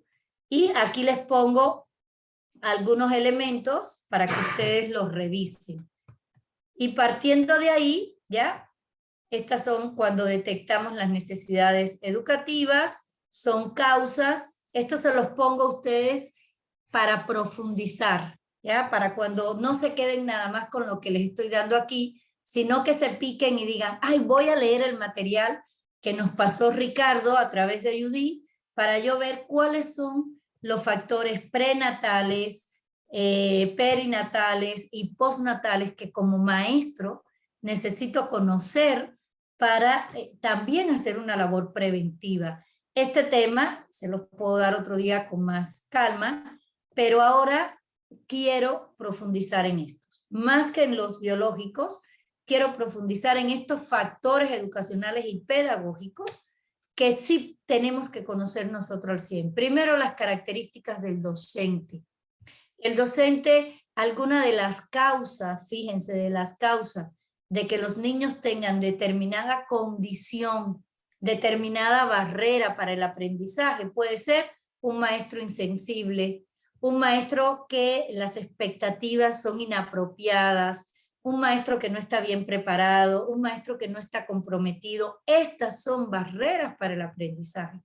Y sí las podemos prevenir, sí las podemos detectar y sí podemos intervenir, porque entonces, bueno, ¿qué tenemos que hacer para formar al maestro para que no tenga estas características? Otras barreras están en la parte de las estrategias y los materiales. Muchas veces las estrategias que utiliza el docente no son correctas. Muchas veces la programación que hace de los contenidos del maestro no son correctas. El material educativo a veces tampoco es adecuado a la edad, al lenguaje. Las clases, la forma de explicar, la forma de preguntar. Hay preguntas que son muy buenas para los niños, por ejemplo, que van muy bien en el aprendizaje. Pero hay preguntas que a veces son muy difíciles para un niño con determinada condición y más que participar, se queda calladito, le da pena, le da inseguridad. Por ejemplo, no sé, estoy hablando de Benito Juárez y están haciendo una lectura de Benito Juárez. A un niño talento, o a un niño que va muy bien, si yo le pregunto, ¿cuál es el título de la obra? El niño lógicamente se va a quedar así, o sea, maestra, eso está ahí. No lo va a decir, pero lo va a pensar, ¿qué pregunta más fácil? No hago con la pregunta un reto para el aprendizaje. Ahora, si yo le pregunto, ¿cuál es la vigencia de los aportes de Benito Juárez a la educación? Ajá, ya eso es una pregunta compleja para un niño que va bien. Pero si yo al contrario, a un niño que no va avanzado en el aprendizaje, le pregunto, ¿cuál es la vigencia de los aportes? Pobre niño se va a hacer chiquitito y no va a contestar, le va a dar pena. Y entonces ahí lo estoy excluyendo. Y la idea, ¿cuál es el objetivo? Hablar de Benito Juárez. Que si yo le digo al niño, a ver, dime 2 características de Benito Juárez. ¿Qué hice con la pregunta? Se la bajé a su nivel. El objetivo lo sigo cumpliendo, pero la pregunta la bajo a su nivel y entonces le doy seguridad al niño para contestar. Fíjense cómo la parte pedagógica, emocional, van de la mano. Y la otra, escuelas también muy selectivas y muy excluyentes, que realmente están yendo en contra de lo que marca la legalidad. Esos son algunos de los factores, y bueno, los factores sociales, que también los tenemos que conocer, bajo nivel cultural, alcoholismo, drogadicción, niños que a veces son acogidos en hogares infantiles y no les dan la atención adecuada, padres y madres adolescentes, separaciones no bien trabajadas. Todos esos son factores y que se convierten, factores sociales que se convierten en barreras que está enfrentando ese niño para el aprendizaje y la participación. Y aquí están otros elementos de la detección. Cuando yo me paso así, son materiales que son para que ustedes vayan estudiando y que entonces le digan a Ricardo, ay Ricardo, ¿por qué no profundizamos en esto? ¿Por qué no? porque en una sola plática no se pueden dar. Sin embargo, y aquí ya voy a ya cerrar, ¿qué sí podemos hacer nosotros y en qué sí quiero enfatizar? En las prácticas inclusivas. Y las prácticas inclusivas se van hacia 4 áreas fundamentales. Primero, que los maestros tengamos en cuenta cuáles son esas barreras para el aprendizaje y la participación social que puedan estar enfrentando nuestros estudiantes. Segundo, a partir de esas barreras, ¿qué apoyos les vamos a dar? Tercero, ¿dónde reflejo esos apoyos? En el diseño universal para el aprendizaje. Y ese diseño, ¿qué tiene que tener explícito? Los ajustes razonables. Por tanto, en este aspecto, aquí yo tengo que tener en cuenta las barreras para el aprendizaje, que ya lo vimos, no voy a caer ahí, que estas barreras pueden ser actitudinales, pueden ser pedagógicas y pueden ser de organización. Y cuando hablo de actitudinales, incluye a todos, a la comunidad, a la familia, a la escuela. Cuando hablo de pedagógicos, también incluye a todos, porque cuando el padre de familia no tiene buenos métodos educativos en su casa, y bueno, es una barrera. Pero cuando el maestro tampoco tiene buenas estrategias, es una barrera. Y cuando la escuela no tiene el espacio, la infraestructura, es una barrera. Entonces, estas son las 3 barreras fundamentales, actitudinales, pedagógicas y de organización. ¿Y hacia dónde tienen que ir los apoyos? Bueno, los apoyos tienen que ir hacia fomentar la participación, hacia mejorar los procesos de enseñanza-aprendizaje, hacia planificar acciones que tanto para enseñar, aprender y evaluar lleven bien definido las acciones de accesibilidad, las acciones de inclusión, las acciones de equidad. Entonces, tomando en cuenta estos elementos, aquí hay algunos apoyos que les pongo para las diferentes discapacidades y trastornos, ¿ya? Que ustedes pueden ir revisando, y donde podemos nosotros como maestros reflejar esto en el diseño universal para el aprendizaje, que eso lleva otro tema, pero lo que yo quiero que ustedes tengan muy claro, por lo menos en esta plática y en este diseño, es estos 3 principios. Primero, que hay diferentes formas de aprender. Segundo, que hay también diferentes formas de cómo llevar a cabo esa enseñanza y ese aprendizaje. Y tercero, que hay que trabajar muchísimo con las emociones y los valores, para que el alumno, el padre de familia y la comunidad tengan claro esto. ¿Qué se debe aprender? ¿Cómo se debe aprender? Y esta es la más importante. ¿Por qué y para qué se aprende?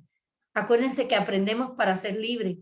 Y vuelvo a Martí decía, lee para ser libre. Entonces, edúcate para ser libre, porque a la medida que te educas, vas a ser una persona con un pensamiento crítico, con un pensamiento de acciones. Entonces, esto hay que trabajarlo, estos 3 principios en este enfoque.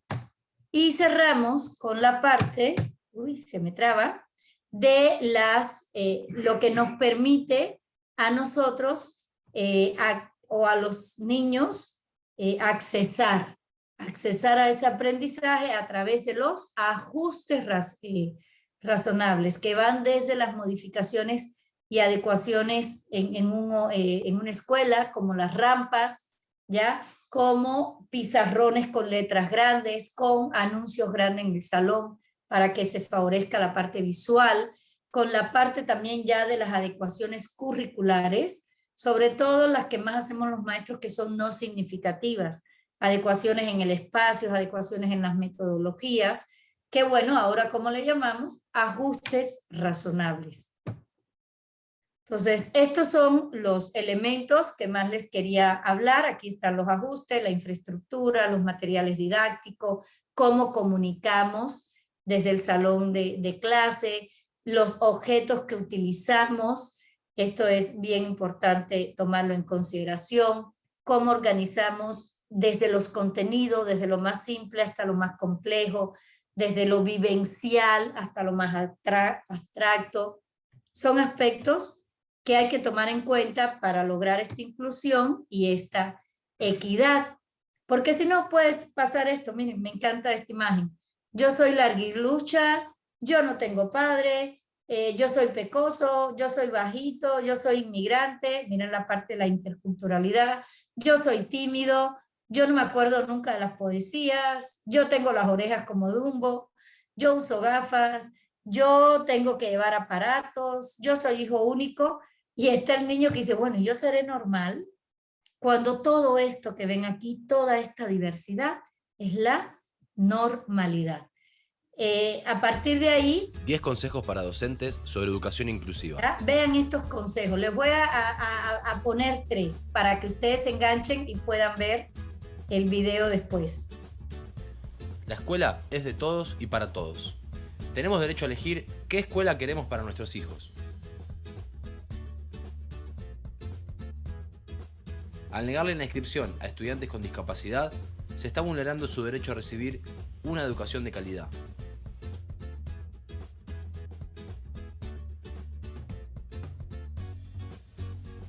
Todos para uno y uno para todos. Maestros, padres y comunidad educativa en general debemos estar dispuestos a trabajar juntos en beneficio del aprendizaje de todos, brindando el apoyo y los recursos que todo estudiante con y sin discapacidad pueda necesitar. Construyamos una escuela realmente inclusiva. Los estudiantes con discapacidad son integrantes de pleno derecho en las aulas. Como docentes, debemos ocuparnos de su aprendizaje, apoyándonos en otros actores si es que así lo necesitamos.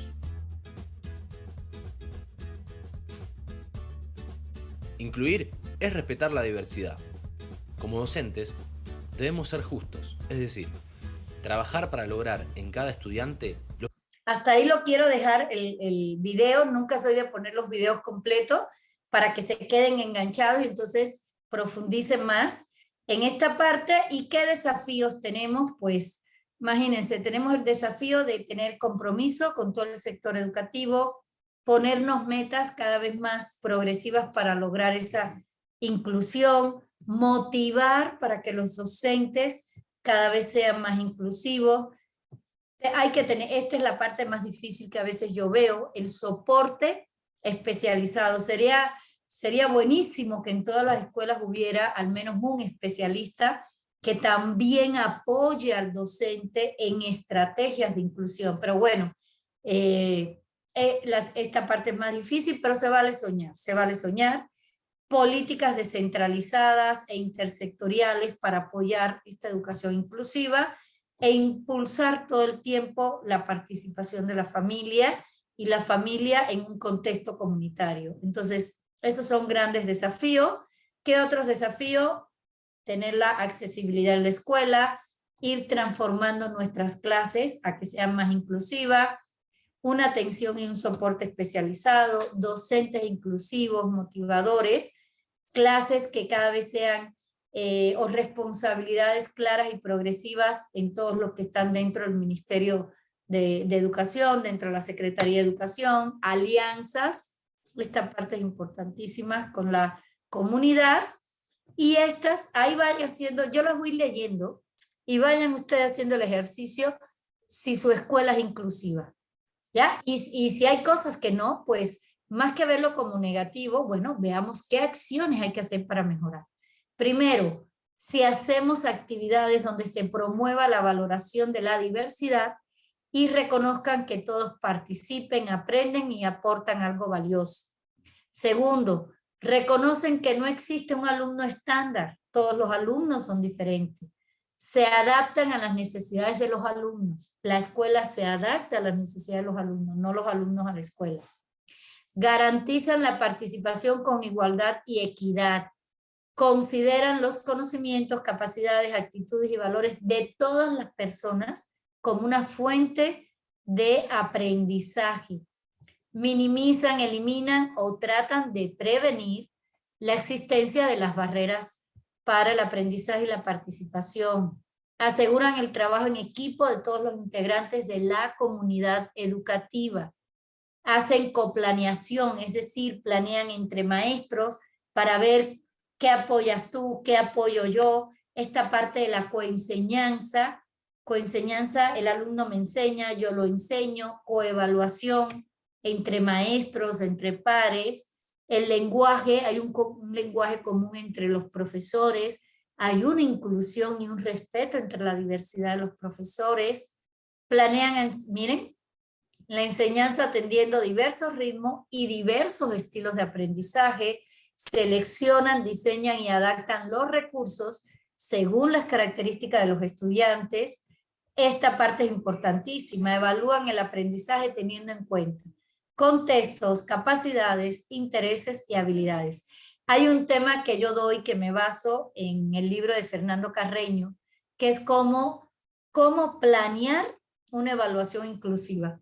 Y realmente el libro de él se llama Medición del Aprendizaje, pero yo le incluyo esta parte de inclusión y me sirve mucho de base y realmente te ayuda a evaluar de manera inclusiva y bueno, asegurar que los estudiantes realmente vivan sus logros, aunque sea chiquitito, si un niño hoy aprendió a hacer un círculo y mañana no le sale el cuadrado, pero pasado sí, eso es un logro y eso hay que motivarlo y hay que felicitarlo para que él cada vez se motive más para aprender. Entonces, estas palabras de Marcia Dense de Brasil, me encanta y está dentro del desafío, ¿ya? No es el caso aquí hacer del respeto a la diferencia una tabla rasa de las necesidades especiales, sentidas por los individuos en proceso de inclusión escolar. Incluir no es aventar al alumno con necesidades educativas especiales en una clase regular, sin el apoyo y adaptaciones necesarias para su desarrollo. Pues el hecho de que esté incluido no significa que se haya convertido en igual a los otros. No podemos negar, ni tampoco trivializar las necesidades singulares. En este sentido, no basta erguir una bandera a favor de las diferencias humanas y tolerarlas. Eso es, como dice Carvalho, un moralismo abstracto. Por eso empecé que la inclusión es una filosofía de vida, no es solo decirla, no es solo comentarla, hay que vivirla. Y para eso tenemos que estar con todos los sentidos. El oído para escuchar, el gusto para saborear, celebrar y compartir, el tacto para poder estar más de cerca o más de lejos, según cada persona, la vista para mirar siempre la posibilidad y el olfato para intuir el lugar, el momento, los espacios y los gestos. Esto es importantísimo en la inclusión. A partir de ahí termino con estas frases. La primera, que a mí me encanta. Alguien hizo un círculo para dejarme afuera.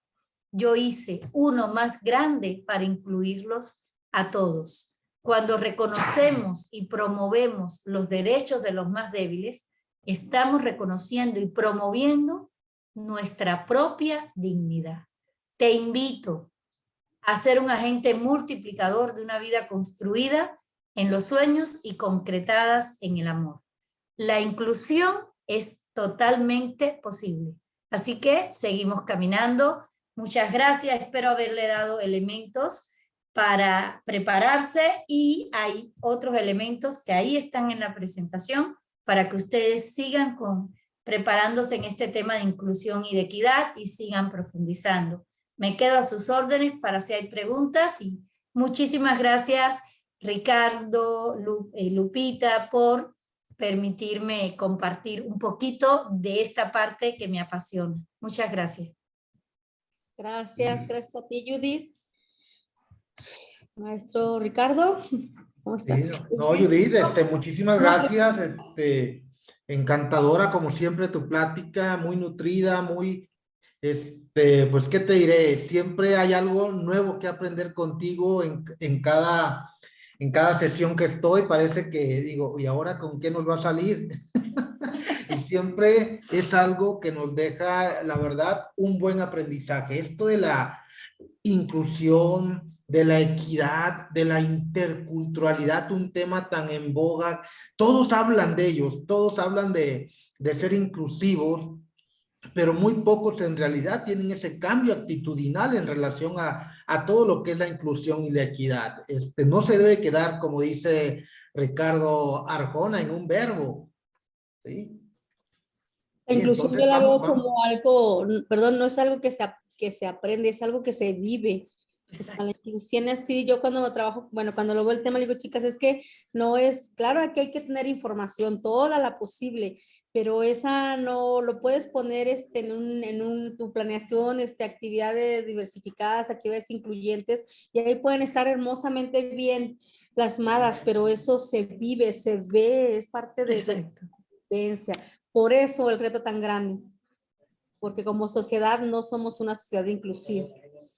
Exacto, realmente por eso siempre digo, es una filosofía de vida donde desde tú en tu propia familia los incluyas y una filosofía donde empecemos a trabajar por el potencial que tiene cada ser humano. Cuando somos capaces de ver el potencial, entonces ahí vemos que cada uno de nosotros tiene una función, tiene algo que aportar y ninguna acción que aportemos es mejor o peor o es más grande o más chica. Cada acción es importante y cada acción es diferente. Entonces, en esa dimensión hacia ahí va la inclusión. Exactamente. Chicos, ¿alguna pregunta, algo que quieran comentar en relación al tema y hacérselo a la doctora Judith Murphy?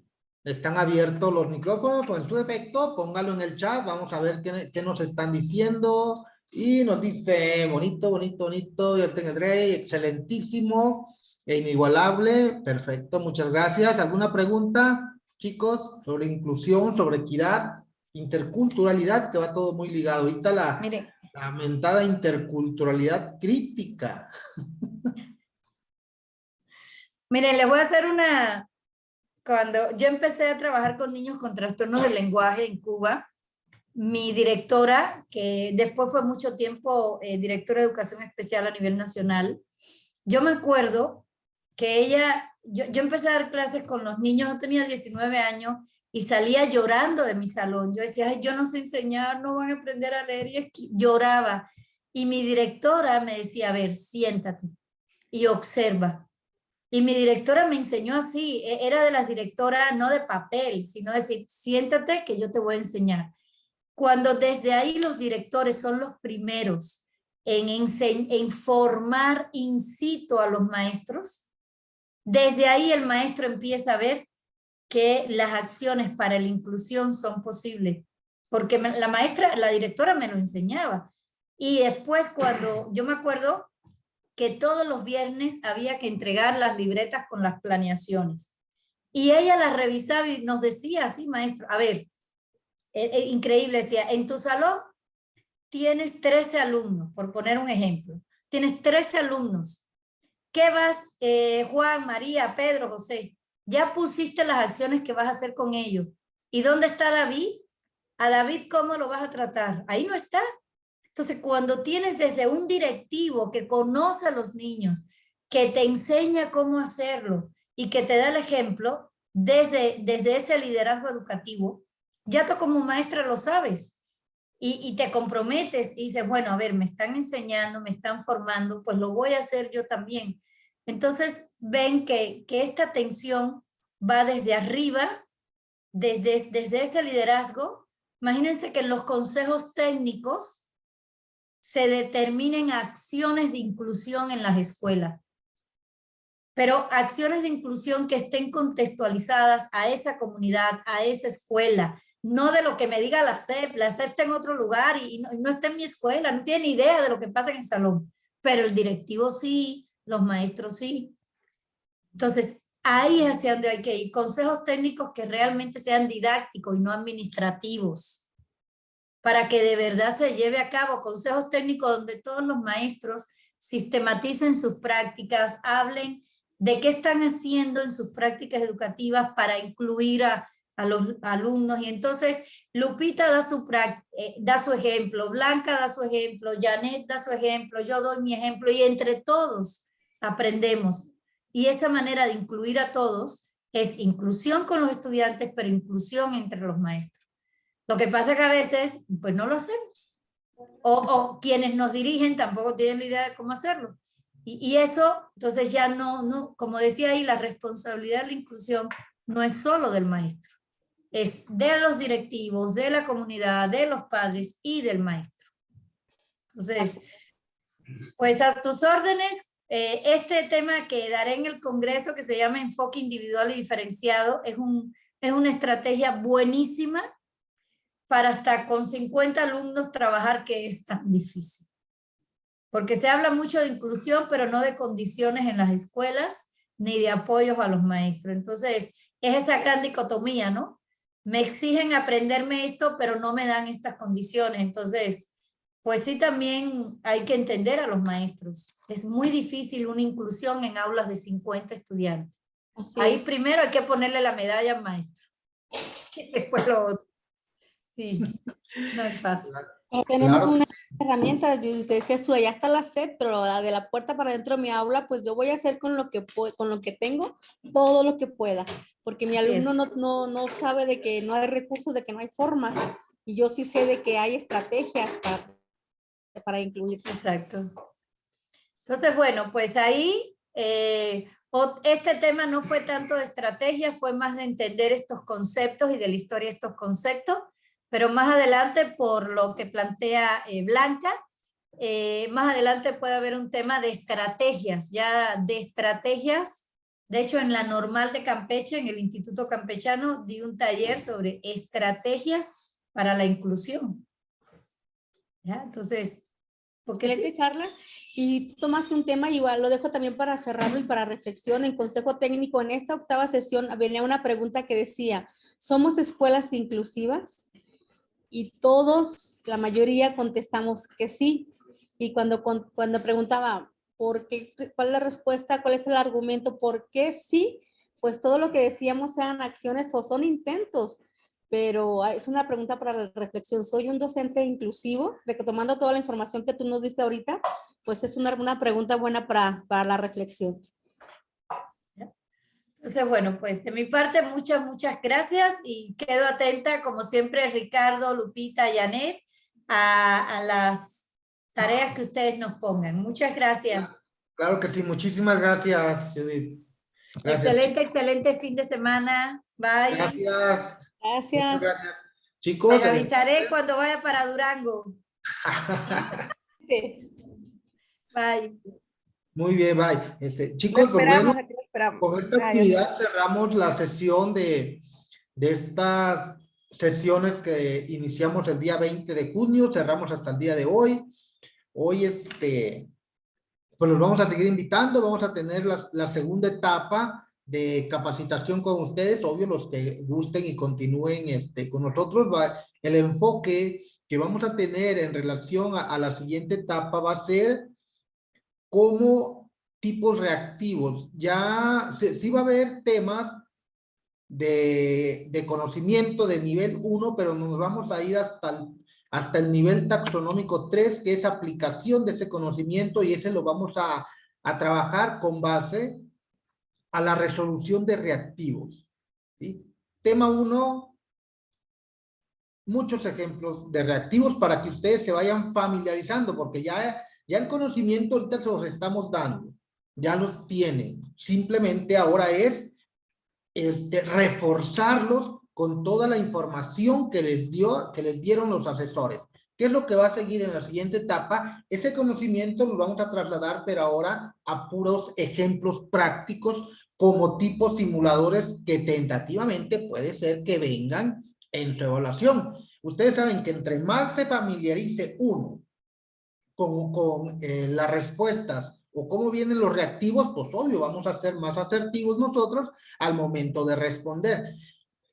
Vamos a trabajar un poco el aspecto socioemocional para que tampoco crezca mucho esa incertidumbre, ese estrés, esa duda, esas inquietudes que tenemos en relación a la evaluación, porque hay muchas todavía. Entonces, desde ahora vamos a ir a empezar a trabajar todo ese aspecto de las socioemociones para que no se nos suban esos niveles de estrés y lleguemos lo más relajados posibles a la evaluación. Sabemos que todavía hay un tránsito no tan largo para llegar a la evaluación, va a ser en septiembre, pero mientras nosotros nos sigamos preparando, nos sigamos enfocando en lo que queremos, pues tenemos que ir avanzando, no hay que confiarnos de que, ya tuve una sesión, ya tuve una asesoría, ya con eso ya la hice para la evaluación. No, esto requiere de algo constante, de un enfoque, de estar con el tesón ahí todos los días invirtiendo conocimiento. Esta semana que viene vamos a trabajar nosotros solamente con temas específicos que vamos a ofertarles de manera gratuita a todos ustedes, igual a las 6 de la tarde. Se los vamos a compartir por el grupo de Telegram.